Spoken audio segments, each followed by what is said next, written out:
Hey, I'm here with the University of Wisconsin Stevens Point at Wausau English Department. We're talking about what we're teaching this fall. And hey, Gwen, I heard that British literature is just the niftiest thing around, and it's really good for these apocalyptic times. What do you say? British literature is the niftiest thing around, as a matter of fact, and it is really good for these times. Um, you can read about people who are, feeling really claustrophobic because they've smoked too much opium. I feel like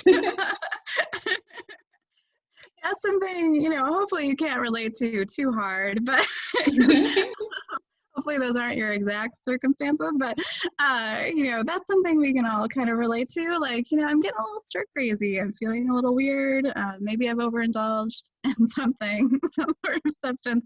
Uh, so there's definitely something along those lines that you can relate to. And it's yet another reason why British literature is better than American literature, Jason. Well, that's not a very good reason. Americans during that period smoked quite a bit of opium as well. I'm teaching some stories by Edgar Allan Poe. One of them called Ligeia, which is about a man who smoked too much opium, and feels as if he's being possessed by the ghost of his dead wife. So it's we get plenty of interesting stories. I don't really think American literature is better than British literature, but I think it's right up there. British literature, of course, has the advantage of thousands of years of a head start, but American literature right away gives us just fantastic works by poets like Emily Dickinson, who you were talking earlier about people getting weird spending time alone. She spent a lot of time alone, and her poems are very weird.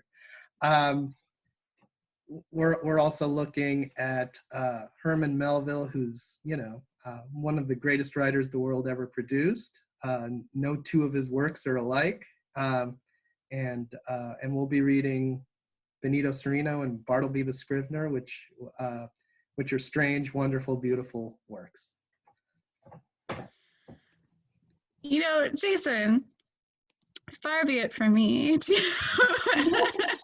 say anything mean about Herman Melville. Let me tell you, I finally read Moby Dick this summer. And I nearly killed myself. No, I don't know. I can't think of things to say, you guys. This is so hard. Well, I'll just say here that I think that students might consider this fall taking creative writing, because if you have been like Emily Dickinson, sort of locked in your room and suddenly all the creative words are pouring forth from you, creative writing is the class where you can share your poems and your stories with other students. You can, finally maybe come out of your garret and share them with other people.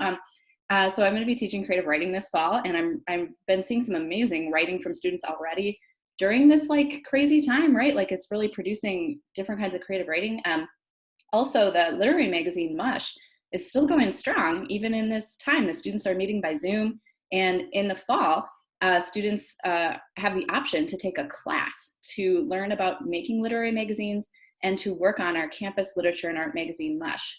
That class is called English 205, Literary Magazines. So there's all that's going to keep going on in the fall.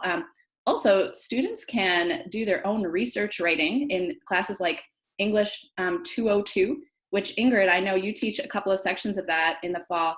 Are you seeing students and coming up with really interesting topics for research papers that are kind of because of all of this stuff going on?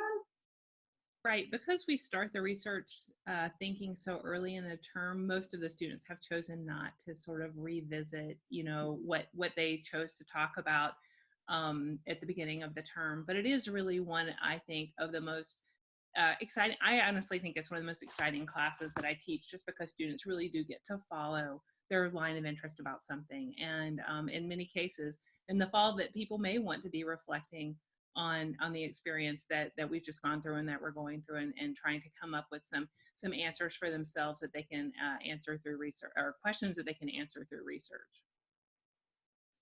Awesome.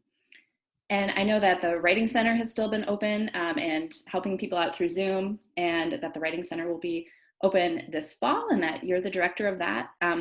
And since we're all on screen here, let's talk about Trio, which is another important service. And Danielle, you work with students all the time in Trio, and perhaps you can say a little bit about that.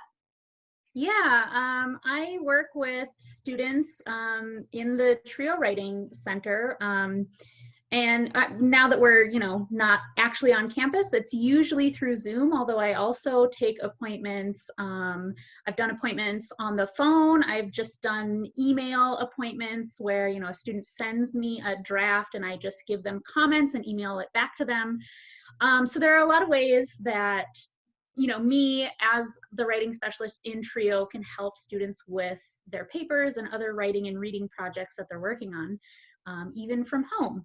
So it's been kind of interesting because even though a lot of students, like Ingrid said, started their research before all of this was really an issue, they do come and talk to me about it, and we do kind of discuss what's going on and how it has affected their classes and their research and the different sort of projects that they're working on. So it's kind of interesting being able to talk about stuff like that with students who are going through it right now. Yeah, I've been noticing in my composition classes, there's a lot of connection to stuff that's going on, even when students didn't mean for it to be, when they picked their topic at the beginning of the semester, they didn't realize, oh, I'm writing about the opioid crisis, but wait, that has suddenly application or parallels, right, in the current situation, or students writing about mental health, and yes, for sure, parallels in our current situation. I mean, basically, I kind of think that right now and in the fall, I'm really looking forward to a lot of student writing, reflecting and making sense of and tying together all the threads of this experience we're all going through this spring. Yeah, so we hope you consider taking some of our classes this fall, and we'll provide some more information in the links below. Thanks.